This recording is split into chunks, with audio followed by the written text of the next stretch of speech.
Hello friends, good morning. मैं हूं आपका दोस्त राहुल और आप सभी का स्वागत है हमारे यूट्यूब चैनल द स्टडी 2.0 पर। फ्रेंड्स, आज के इस महत्वपूर्ण लेक्चर में हम डिस्कस करने वाले हैं 23 फरवरी 2024 के 10 मोस्ट इम्पोर्टेंट करंट अफेयर के क्वेश्चन। तो आप इस पूरे लेक्चर को बहुत ही ध्यान से लास्ट तक ज़रूर देखिएगा। लास्ट में आपसे एक क्वेश्चन पूछा जाएगा जिसका आंसर आपको कमेंट सेक्शन में ज़रूर देना है दोस्तों। और रोज़ की तरह ही जो लास्ट में इम्पोर्टेंट स्टैटिक जीके के कुछ पॉइंट रखे गए हैं, तो ये वीडियो लास्ट तक ज़रूर देखिएगा, आपको ज़रूर पसंद आएगी। अगर वीडियो आपको पसंद आती है तो वीडियो को लाइक ज़रूर करें और चैनल पर नए हैं तो चैनल को सब्सक्राइब करके बेल आइकन को ज़रूर प्रेस कर लें ताकि हर वीडियो का नोटिफिकेशन आपको टाइम पर मिल पाए। तो आइए दोस्तों, शुरू करते हैं आज का पहला और इम्पोर्टेंट क्वेश्चन। आज का जो क्लास है बहुत ही इम्पोर्टेंट क्लास होने वाली है। आज की जो क्वेश्चन है बहुत ही इम्पोर्टेंट क्वेश्चन सभी रखे गए हैं, तो ये वीडियो लास्ट तक ज़रूर देखिएगा। पहला क्वेश्चन आपकी स्क्रीन पर यह रहा। पहला क्वेश्चन है कि माइक्रोसॉफ्ट वर्ष 2025 तक भारत में कितने लोगों को AI ट्रेनिंग देगा। तो दोस्तों, जो माइक्रोसॉफ्ट है ये 2025 तक जो भारत में 20 लाख लोगों को इसमें AI ट्रेनिंग देने वाला है, आर्टिफिशियल इंटेलिजेंट ट्रेनिंग देने वाला है। तो 20 लाख लोगों को इसमें ट्रेनिंग देने वाला है माइक्रोसॉफ्ट, और 2025 तक। तो याद रखिएगा दोस्तों, 2025 तक 20 लाख से अधिक भारतीयों को आर्टिफिशियल इंटेलिजेंस के कौशल में दक्ष बनाने का प्रशिक्षण जिसमें माइक्रोसॉफ्ट देने वाला है। माइक्रोसॉफ्ट के जो अध्यक्ष हैं और कार्यकारी जो अधिकारी हैं, सत्या नडेला ने यह घोषणा की है कि सभी 20 लाख से ज़्यादा भारतीयों को इसमें ट्रेनिंग दी जाएगी। AI आर्टिफिशियल आधारित देश में सकल घरेलू उत्पाद में वृद्धि को गति देने में ये मदद कर सकती है, तो इसके लिए ये शुरू किया गया है।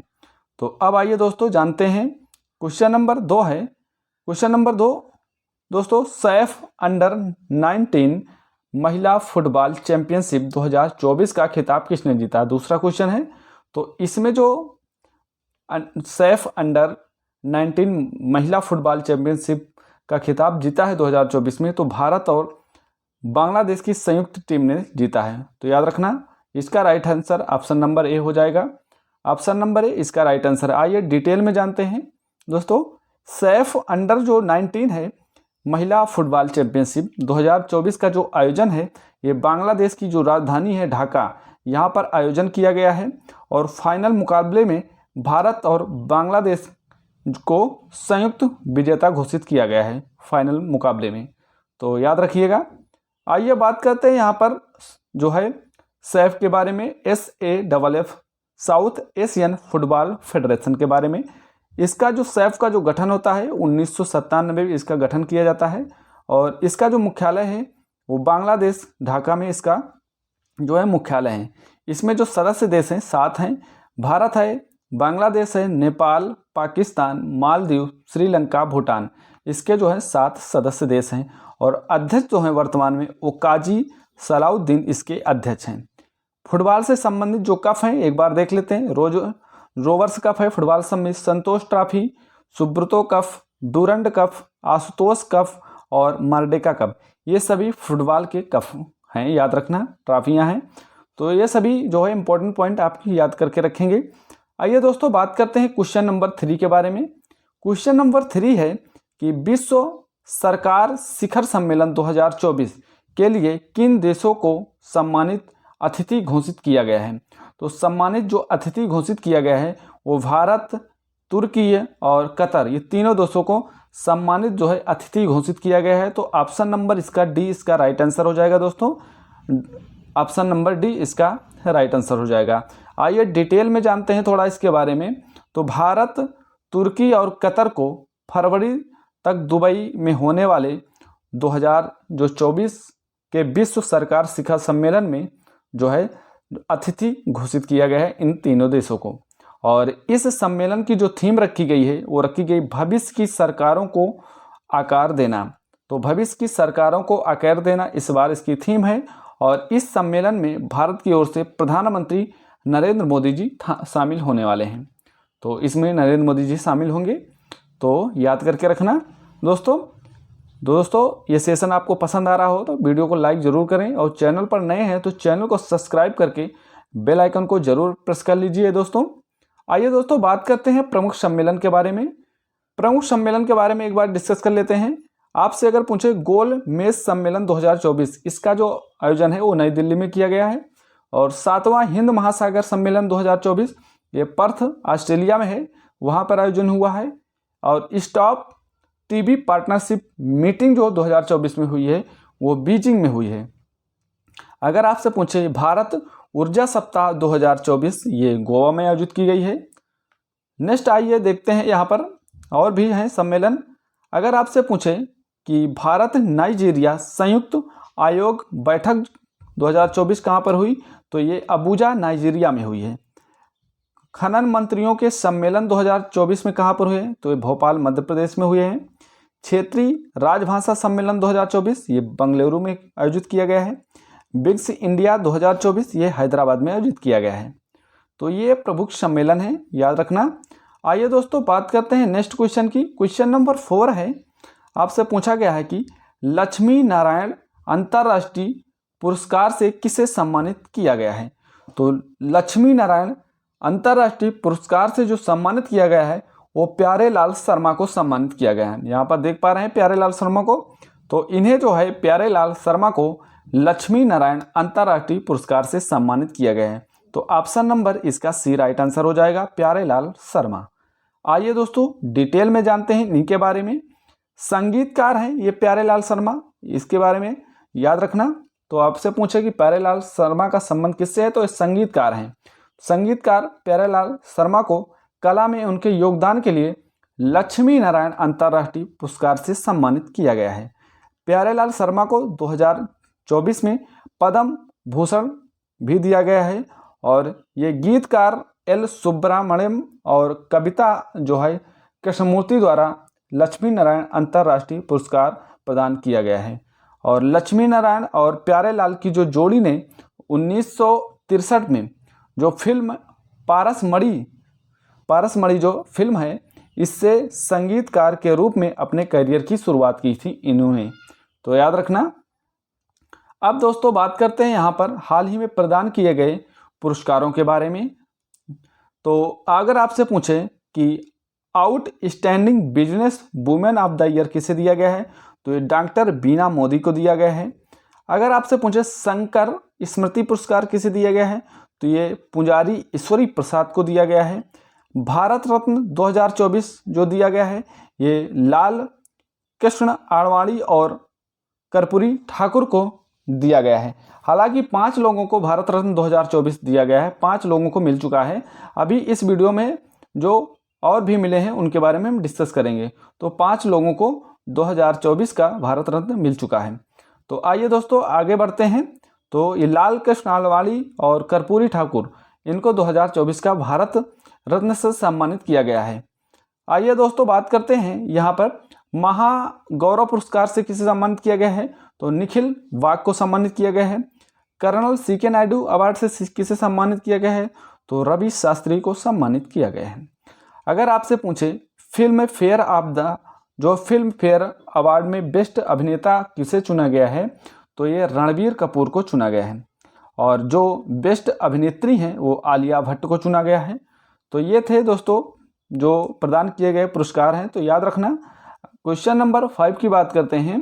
क्वेश्चन नंबर 5 है जल निवारण और प्रदूषण नियंत्रण संशोधन विधेयक 2024 के द्वारा किस वर्ष के जल प्रदूषण की रोकथाम और नियंत्रण के लिए अधिनियम में संशोधन किया गया है, तो ये जो है वर्ष है 1974। Option number A right answer है, तो याद रखना ऑप्शन नंबर ए इसका राइट आंसर है। आइए दोस्तों जानते हैं इसके बारे में डिटेल में। संसद ने जल प्रदूषण की रोकथाम और नियंत्रण के लिए जो संशोधन विधेयक 2024 पारित कर दिया है और इसका उद्देश्य है जल प्रदूषण की रोकथाम और नियंत्रण। तो ये अधिनियम 1974 में संशोधन करना है इसको, और इस अधिनियम में जल प्रदूषण को रोकने और नियंत्रण करने के लिए केंद्रीय और राज्य प्रदूषण नियंत्रण बोर्ड का ये प्रावधान है। और शुरुआत में हिमाचल प्रदेश, राजस्थान और केंद्र शासित प्रदेशों में ये लागू होगा। और प्रदूषणकारी पदार्थ के निर्वहन से संबंधित प्रावधानों के उल्लंघन के लिए 10,000 रुपये से 15,000 रुपये के बीच का जुर्माना लगेगा इसमें, तो याद रखना। अब दोस्तों बात करते हैं यहाँ पर भारत की पर्यावरण नीतियाँ कब कब लागू हुई, कौन कौन सी हैं। भारत की पर्यावरण नीतियाँ, अगर आपसे पूछे ध्वनि प्रदूषण नियंत्रण कानून कब आया, तो 2002 में आया है। जैव विविधता संरक्षण अधिनियम ये 2002 का है। और राष्ट्रीय जल नीति ये भी 2002 का है। राष्ट्रीय पर्यावरण नीति 2004 में आया है। वन अधिकार अधिनियम ये 2006 का है। राष्ट्रीय वन नीति ये 1952 की है, राष्ट्रीय वन नीति, तो याद रखें। अगर आपसे पूछे कि वन जीव संरक्षण अधिनियम ये 1972 का है। और वन संरक्षण अधिनियम ये 1980 का है। वायु प्रदूषण निवारण एवं नियंत्रण अधिनियम ये 1981 का है। तो इस दोस्तों याद रखेंगे, सभी इंपॉर्टेंट है आपकी एग्जाम के लिए। और सभी जो सेलेक्टेड क्वेश्चन मैं आपके लिए यहाँ पर पॉइंटेड जो लाता हूँ वो एग्जाम की दृष्टि से अति ही महत्वपूर्ण होते हैं। तो दोस्तों इस सेशन आपको पसंद आता हो तो अपने सभी दोस्तों तक जरूर शेयर करिए। और चैनल पर नए हैं तो चैनल को आप भी सब्सक्राइब करके अब बेल आइकन को प्रेस कर लीजिए दोस्तों। अब दोस्तों मैं बात करता हूँ नेक्स्ट क्वेश्चन की। क्वेश्चन नंबर 6 है और आपसे पूछा गया है कि केंद्रीय कैबिनेट ने मत्स्य पालन क्षेत्र के लिए किस योजना को मंजूरी दी है। तो केंद्रीय कैबिनेट ने मत्स्य पालन के लिए जो योजना को मंजूरी दी है वो प्रधानमंत्री मत्स्य किसान समृद्धि सहायता योजना को मंजूरी दी है। तो इसका जो राइट आंसर हो जाएगा ऑप्शन नंबर ए इसका राइट आंसर हो जाएगा, याद रखिएगा। आइए दोस्तों बात करते हैं इसके बारे में। केंद्रीय जो मंत्रिमंडल है इन्होंने मत्स्य पालन क्षेत्र के लिए प्रधानमंत्री मत्स्य संपदा के अंतर्गत प्रधानमंत्री मत्स्य किसान समृद्धि सहायता योजना को स्वीकृति दी है। और यह योजना में सभी राज्यों और सभी केंद्र शासित प्रदेशों में अगले 4 वर्षों में 60,000 जो है करोड़ रुपए से अधिक का इसमें निवेश किया जाएगा। और इसमें जो है 75,000 महिलाओं को रोजगार देने पर भी विशेष जोर दिया गया है। तो 75,000 महिलाओं को जो है रोजगार भी मिलने वाला है। अब दोस्तों मैं बात करता हूँ यहाँ पर केंद्र सरकार की जो प्रमुख योजनाएं हैं उनके बारे में एक बार डिस्कस कर लेते हैं। जनधन योजना ये 2014 की योजना है। अगर आपसे पूछे स्किल इंडिया मिशन ये 2014 का है। मेक इन इंडिया मिशन जो है ये 2014 का है। नमामि गंगे योजना पूछे तो ये 2014 का है। बेटी बचाओ बेटी पढ़ाओ योजना ये 2015 की है। प्रधानमंत्री मुद्रा योजना ये भी 2015 की योजना है, तो याद रखिएगा। अगर आपसे पूछे डिजिटल इंडिया मिशन ये 2015 का मिशन है। प्रधानमंत्री उज्ज्वला योजना ये 2016 का है। उड़ान योजना ये 2017 से लागू हुआ। खेलो इंडिया स्कूल गेम ये 2018 की योजना है। जल जीवन मिशन ये 2019 की योजना है। पीएम विश्वकर्मा योजना ये 2023 में अभी हाल ही चालू हुई है और इम्पोर्टेंट भी है दोस्तों। अब ये कई एग्जामों में पूछ भी चुका है और आगे भी ये पूछा जाएगा, तो याद रखना 2023 में जो है पीएम विश्वकर्मा योजना को लागू किया गया है। आइए दोस्तों बात करते हैं यहाँ पर। अगर आपसे पूछे कि प्रधानमंत्री गरीब कल्याण योजना ये 2019 में शुरू हुई है। प्रधानमंत्री स्वनिधि योजना 2020 की है। पीएम मित्रा योजना 2021 की है। अग्निपथ योजना ये 2022 में शुरू होती है। और पीएम श्री योजना ये 2022 की है। और आरोग्य मंत्री योजना ये 2023 की योजना है। तो सभी इंपॉर्टेंट योजनाएं हैं, याद करके रखना। आइए दोस्तों मैं बात करता हूं अब नेक्स्ट क्वेश्चन की। क्वेश्चन नंबर 7 है हमारा कि खेलो इंडिया यूनिवर्सिटी गेम 2024 का शुभांकर क्या है। तो खेलो इंडिया यूनिवर्सिटी गेम जो 2024 है इसका जो शुभांकर रखा गया है वो रखा गया है अष्टलक्ष्मी। यहाँ पर देख पा रहे हैं अष्टलक्ष्मी को, और ये एक तितली है। तो ऑप्शन नंबर ए इसका राइट आंसर हो जाएगा अष्टलक्ष्मी। तो ऑप्शन नंबर ए इसका राइट आंसर है। खेलो इंडिया यूनिवर्सिटी गेम 2024 का शुभांकर आपसे पूछे क्या है तो अष्टलक्ष्मी इसका शुभांकर है। आइए दोस्तों डिटेल में जानते हैं खेलो इंडिया यूनिवर्सिटी गेम 2024 ये चौथा संस्करण है। और इस बार जो है असम के जो मुख्यमंत्री हेमंत बिश्व शर्मा ने शुभंकर जर्सी लोगो लॉन्च किया है, जिसका नाम है अष्टलक्ष्मी। और अष्टलक्ष्मी जो है एक तितली है, तो याद रखना, यह भी पूछ सकता है कि अष्टलक्ष्मी क्या है, तो एक तितली है। तो ये खेलो इंडिया यूनिवर्सिटी गेम का शुभारंभ जो है शुभंकर रखा गया है। अष्टलक्ष्मी जो है पूर्वोत्तर राज्य जो है पूर्वोत्तर भारत की समृद्धि, जैव विविधता और प्राकृतिक वैभव का प्रतिनिधित्व करती है, तो याद रखेंगे। अब दोस्तों मैं बात करता हूँ यहाँ पर खेलो इंडिया यूनिवर्सिटी गेम 2024 के बारे में। ये इस बार इसका चौथा संस्करण है, याद करके रखना, इम्पोर्टेंट है। और आयोजन जो होने वाला है ये 19 से और 29 फरवरी 2024 तक इसका आयोजन चलने वाला है। और आयोजन स्थल जो है ये गुवाहाटी असम में ये आयोजन हो रहा है और चौथा संस्करण है, तो याद रखिएगा।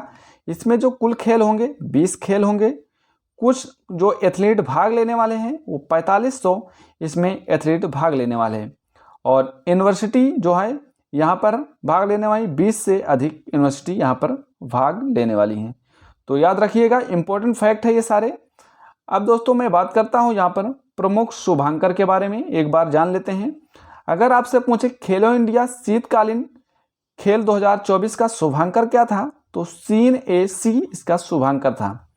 अगर पूछे खेलो इंडिया यूथ गेम 2024 का शुभांकर क्या था, तो ये था बीरा मंगाई इसका शुभांकर था। 37वें नेशनल गेम 2023 का शुभांकर ये मोगा था। अगर आपसे पूछे महिला विश्व मुक्केबाजी चैंपियनशिप 2023 का शुभांकर क्या था, तो बीरा ये चीता है शुभांकर था, याद रखिएगा। अगर आपसे पूछे कि बताइए 13वां जो अभी हाल ही में ICC वर्ल्ड कप 2023 में हुआ है, इसका शुभांकर क्या रखा गया था, तो इसका शुभांकर रहा ब्लेज और टॉक, इसका शुभांकर था। एशियन पैरा खेल 2023 का शुभांकर फेई इसका शुभांकर था। और तीसरा जो खेलो इंडिया यूनिवर्सिटी गेम 2023 था, इसका शुभांकर था जीतू, तो याद रखिएगा। ये सभी प्रमुख शुभांकर थे और इम्पोर्टेंट है परीक्षा के लिए दोस्तों, आने वाली परीक्षाओं में यहाँ से क्वेश्चन बन सकते हैं, तो याद रखिए और रिवीजन करते रहिए रोज का रोज। दोस्तों आइए मैं बात करता हूँ यहाँ पर नेक्स्ट क्वेश्चन की। क्वेश्चन नंबर 8 है कि हाल ही में भारत रत्न 2024 से किसे सम्मानित किया गया है। और दोस्तों ये इंपॉर्टेंट क्वेश्चन है, काफ़ी ज़्यादा इंपॉर्टेंट क्वेश्चन है, यहाँ से क्वेश्चन तो निश्चित बनने हैं। हाल ही में भारत रत्न 2024 से किसे सम्मानित किया गया है, तो देखिए कुल 5 लोगों को सम्मानित किया जा चुका है भारत रत्न से। और इसमें जो अभी सम्मानित किया गया PV नरसिम्हन राव, चौधरी चरण सिंह और MS स्वामीनाथन को सम्मानित किया गया है, तो इसलिए इसका right answer option number D हो जाएगा। तो ऑप्शन नंबर डी इसका राइट आंसर है। आइए दोस्तों डिटेल में जानते हैं इसके बारे में। तो भारत रत्न 2024 की घोषणा हो चुकी है, तो इसमें जो है कर्पूरी ठाकुर को दिया गया है, लाल कृष्ण आडवाणी को, PV नरसिम्हन राव और चौधरी चरण सिंह और MS स्वामीनाथन को भी इस सम्मान से सम्मानित किया गया है। तो कुल 5 लोगों को इस सम्मान से सम्मानित किया जा चुका है। तो दोस्तों याद रखेंगे 2024 में अब तक 5 लोगों को भारत रत्न दिया जा चुका है। अब दोस्तों मैं बात करता हूं यहाँ पर PV नरसिम्हन राव की बात करता हूं। तो PV नरसिम्हन राव का जो जन्म हुआ है वो 28 जून 1921 को इनका जन्म होता है और नकनेपल्ली जो तेलंगाना में है यहाँ पर इनका जन्म होता है। और PV जो नरसिम्हन राव है ये भारत के 9वें प्रधानमंत्री थे, जिनका कार्यकाल जो था वो 1991 से 1996 तक इनका कार्यकाल चला और ये 9वें नंबर के जो है प्रधानमंत्री थे। तो याद रखिएगा भारत में रक्षा मंत्री, विदेश मंत्री और गृह मंत्री भी ये रह चुके हैं PV नरसिम्हन राव। तो PV नरसिम्हन राव जो हैं वो रक्षा मंत्री भी रह चुके हैं भारत के, विदेश मंत्री भी रह चुके हैं और गृह मंत्री भी ये PV नरसिम्हन राव रह चुके हैं और भारत के 9वें प्रधानमंत्री के रूप में भी कार्य कर चुके हैं। और ये जो हैं आंध्र प्रदेश के CM भी रह चुके हैं 1971 से 1973 के बीच, ये जो है आंध्र प्रदेश के जो है मुख्यमंत्री भी रहे हैं, तो याद रखिएगा। अब दोस्तों मैं बात करता हूँ चौधरी चरण सिंह की बात करता हूँ। चौधरी चरण सिंह का जो जन्म हुआ है वो 23 दिसंबर 1902 को इनका जन्म होता है। कहाँ पर, जो उत्तर प्रदेश का जो मेरठ है वहाँ पर जो नूरपुर है यहाँ पर इनका जन्म होता है। और ये भारत के जो हैं 5वें प्रधानमंत्री थे चौधरी चरण सिंह, याद रखिएगा।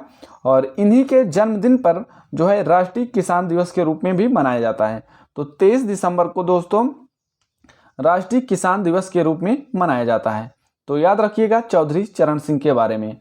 अब दोस्तों मैं बात करता हूँ एम.एस. स्वामीनाथन के बारे में, और इम्पोर्टेंट है दोस्तों, यहाँ से क्वेश्चन तो बहुत पूछे जाते हैं, इसीलिए याद रखना। भारत में इन्हें हरित क्रांति का जनक कहा जाता है एम.एस. स्वामीनाथन को। और इनका जो जन्म होता है एम.एस. स्वामीनाथन का 7 अगस्त 1925 को इनका जन्म होता है। तमिलनाडु के कुंभकोणम में इनका जन्म होता है। और ये जो हैं एम.एस. स्वामीनाथन ये पौधों के जेनेटिक साइंटिस्ट थे।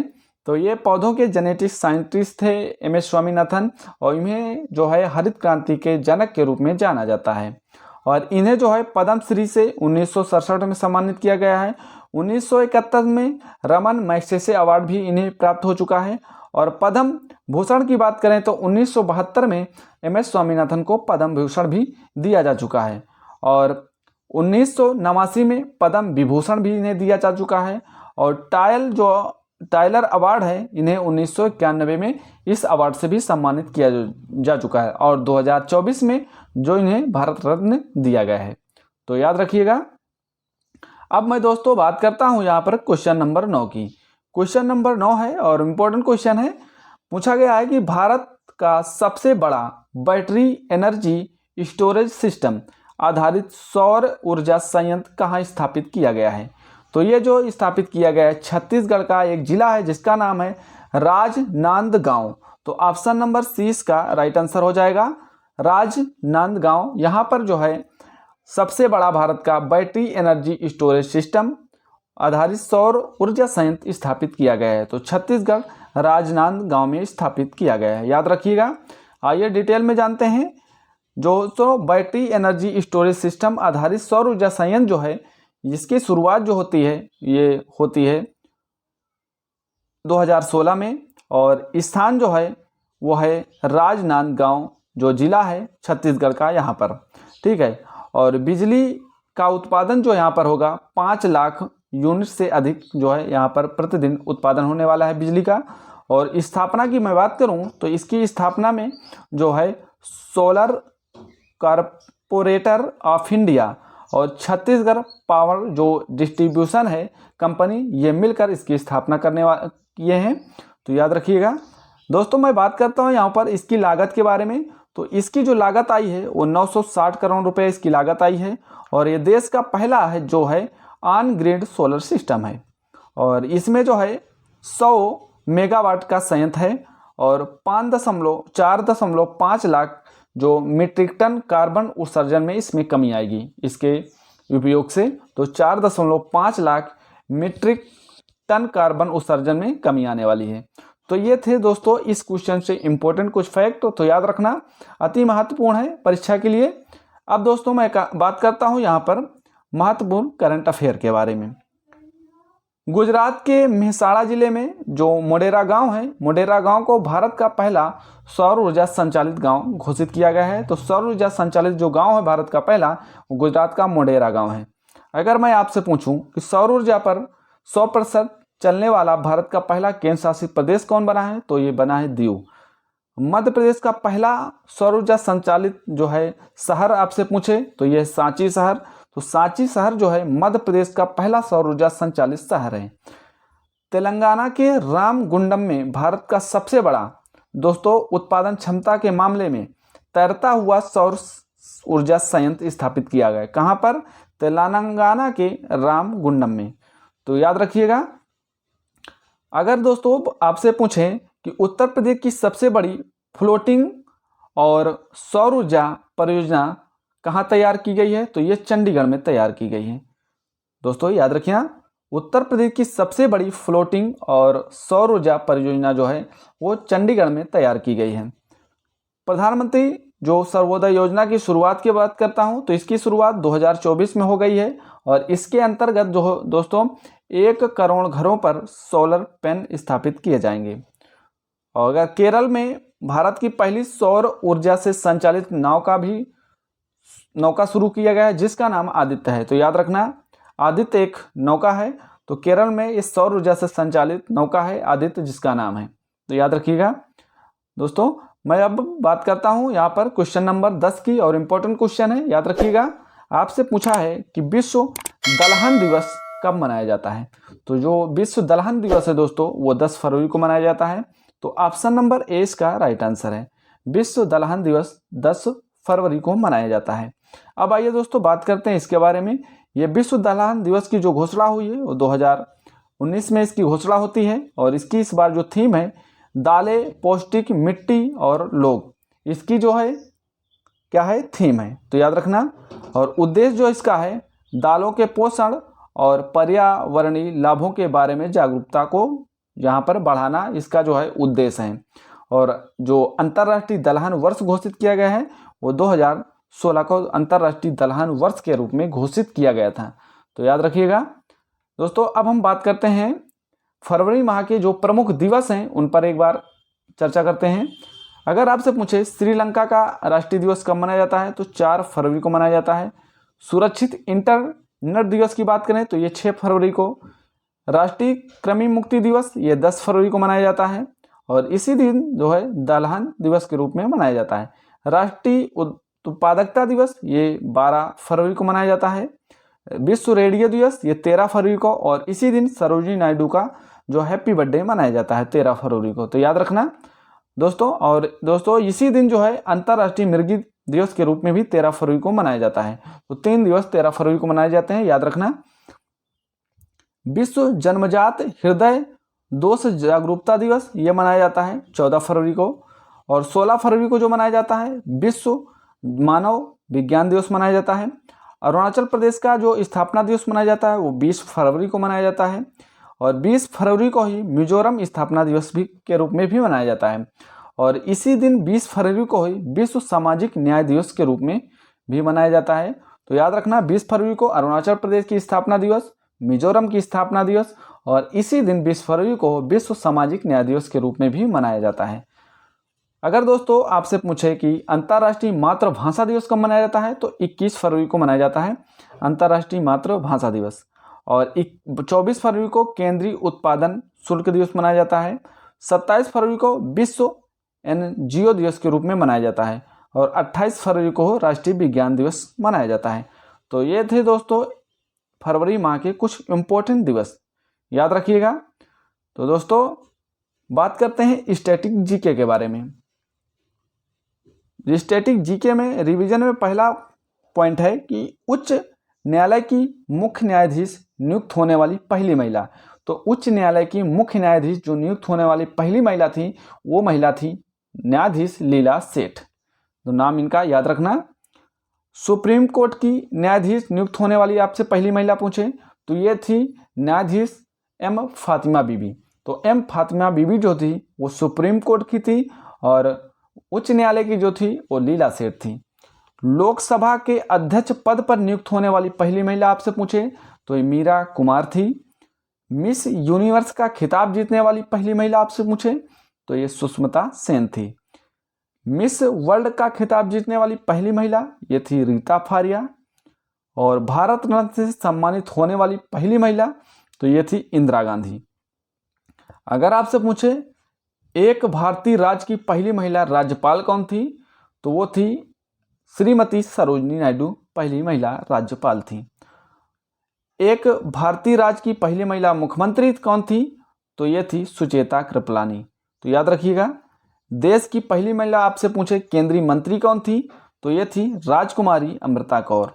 और भारतीय राष्ट्रीय कांग्रेस की पहली महिला अध्यक्ष पूछे तो ये थी एनी बेसेंट। तो जो प्रथम महिलाएं थी मैंने आपके सामने डिस्कस किया। तो आपको ये सेशन जरूर पसंद आया होगा दोस्तों। अगर सेशन पसंद आया है तो वीडियो को लाइक जरूर करें दोस्तों, और चैनल पर नए हैं तो चैनल को सब्सक्राइब भी जरूर कर लीजिएगा।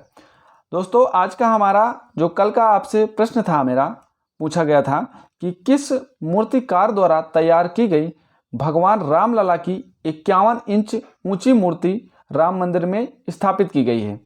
तो इसका जो राइट आंसर था वो था Arun Yogiraj. Option number C इसका राइट आंसर था। तो याद रखिएगा। आज का हमारा प्रश्न है आपसे कि हाल ही में लगातार तीसरी बार एसीसी अध्यक्ष के रूप में किसे नियुक्त किया गया है? तो इसका जो राइट आंसर है आप कमेंट सेक्शन में ज़रूर बताइएगा दोस्तों। और आपको हमारी वीडियो कैसी लगी आप ज़रूर बताएं। अगर वीडियो पसंद आई हो तो वीडियो को लाइक ज़रूर करें और चैनल पर नए हैं तो चैनल को सब्सक्राइब करके बेल आइकन को ज़रूर प्रेस कर लें दोस्तों।